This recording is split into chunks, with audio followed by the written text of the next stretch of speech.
बिहार में आज भी शिक्षित समाज की स्थिति कम है, जिसके कारण बहुत सारे बात पर उनकी समझदारी भी कम होती है। लोग कंफ्यूज है कि बिहार में वास्तव में लोकतंत्र लागू है या पुनः राजतंत्र लागू हो गया है। यह हम इस संदर्भ में कहना चाह रहे हैं कि बिहार में 4 विधानसभा का उपचुनाव होने जा रहा है। बेशक एक सरकारी कर्मी को, चाहे वो पदाधिकारी हो या कर्मचारी हो, राजनीति में भाग लेना न सिर्फ नियमतः विरोध है बल्कि उसे पाप माना गया है। हम लेते भी नहीं है, लेना भी नहीं चाहिए, लेकिन एक शिक्षित समाज होने के नाते, एक शिक्षक होने के नाते हमारा कर्तव्य बनता है कि हम जानें और लोगों को बताएं कि क्या स्थिति है। सबसे पहले हम बता दें आपको कि बेलागंज में उपचुनाव हो रहा है, जहां पूर्व से राजद के सुरेंद्र प्रसाद यादव जी, जो कद्दावर नेता हैं, वो विधायक थे, अब सांसद बन चुके हैं।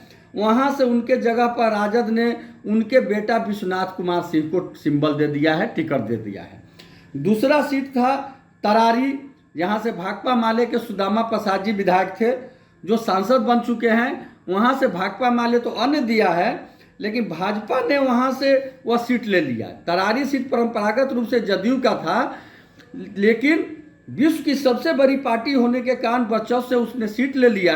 लेकिन अफसोस है कि शायद उन्हें उम्मीदवार नहीं मिला, इसलिए उन्होंने जदयू के उम्मीदवार सुनील पांडे जी, जो वहाँ के पूर्व विधायक हैं, उनको हायर किए और उनके पुत्र को वहाँ से भाजपा ने टिकट थमा दिया। तीसरा सीट है रामगढ़, यहाँ से राजद के प्रदेश अध्यक्ष जगदानंद बाबू कभी विधायक हुआ करते थे, फिर वो सांसद बन गए, तो उन्होंने विधानसभा में वहाँ से टिकट अपने बेटा सुधाकर बाबू को दिलाया। सुधाकर कुमार सिंह मंत्री भी बने, हटे, फिर और बक्सर से टिकट मिला और बक्सर लोकसभा से सांसद हो गए। अब वहाँ से उपचुनाव हो रहा है, तो सुधाकर बाबू के सहोदर छोटे भाई यानी जगदा बाबू के छोटे बेटा श्री अजीत कुमार सिंह को वहाँ से सिंबल दे दिया गया है और टिकट दिया गया है। और सबसे हॉट सीट जो इमामगंज है, जो कद्दावर नेता बिहार के पूर्व मुख्यमंत्री जीतनराम मांझी जी यहाँ से विधायक थे, उन्हें 4 सीट मिला था, वो विधायक बने थे। लोकसभा में उन्हें 1 सीट मिला एनडीए गठबंधन के तहत, तो खुद वहाँ से चुनाव लड़ गए। फिर उन्हें एमएलसी में 1 सीट मिला, तो वहाँ से अपने बेटा को चुनाव लड़ा दिए। फिर मंत्रिमंडल में उन्हें 1 सीट मिला, तो बेटा को मंत्री बना दिए। फिर उन्हें दिल्ली कैबिनेट में 1 सीट मिला, तो खुद मंत्री बन गए। और अब जब वह सीट खाली हुआ है, तो वहाँ से उनके बेटा डॉक्टर संतोष सुमन जी की पत्नी दीपा मांझी जी, यानी उनकी पतोह को उन्होंने अपना सिंबल थमा दिया है और वो अब चुनाव लड़ रहे हैं।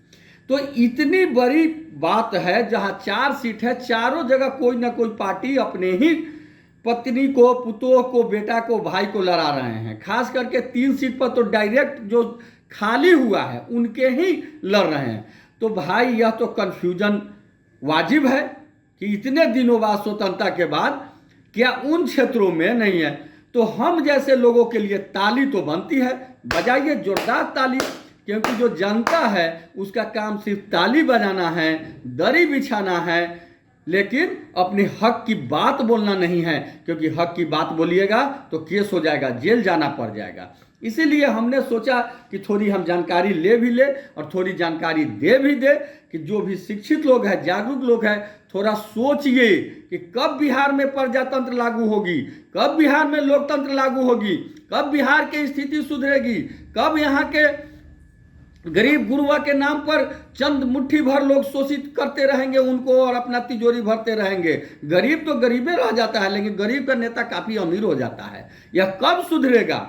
जब हम जगेंगे, जब हम शिक्षित होंगे। और इसमें सबसे अधिक अहम भूमिका है तो शिक्षकों की होगी, क्योंकि उन्हें जगाना पड़ेगा, उन्हें अपने बच्चे को पढ़ाना पड़ेगा, उन्हें गरीब गुरुआ के बच्चे को पढ़ाना पड़ेगा। वो पढ़ेंगे, जागरूक होंगे, तभी अपने अधिकार को खोजेंगे और अधिकार को लड़ेंगे। अभी चुनाव का समय हो गया है, आ गया है, बड़ा बड़ा रैली होगा, बड़े बड़े पद यात्रा होंगे, बड़े बड़े गाड़ी यात्रा होंगे। और जो नेताजी यात्रा करेंगे, उनका बेटा पढ़ता होगा ऑक्सफोर्ड में, उनका बेटा पढ़ता होगा जेएनयू में, उनका बेटा पढ़ता होगा डीयू में, पीयू में। तो सीधे वो टिकट लेकर आएगा चुनाव लड़ने, कहेंगे कि हमारा बेटा तो योग्य है, तो चुनाव नहीं लड़ेगा। और हम आप जैसे गरीब लोगों के बेटा रोड पर इंकलाब जिंदाबाद, कभी हिंदुत्व बचाने के लिए, तो कभी मुस्लिमित्व बचाने के लिए, तो कभी सिख बचाने के लिए, तो कभी जात बचाने के लिए हम लोग उनके पीछे पीछे पीछे पीछे करते रहेंगे और सारी जिंदगी इसमें बीत जाएगी। इसलिए आप तमाम जागरूक और शिक्षित लोगों से आह्वान करते हैं कि आप पढ़ाइए, पढ़िए और जागरूक बनिए और जागरूक बनाइए। बिहार जगेगा, देश जगेगा, शिक्षक जगेगा, विश्व जगेगा और तभी विश्व का कल्याण होगा। इन्हीं शब्दों के साथ एक बार पुनः आप सभी लोगों को नमस्कार। जय हिंद, जय शिक्षक।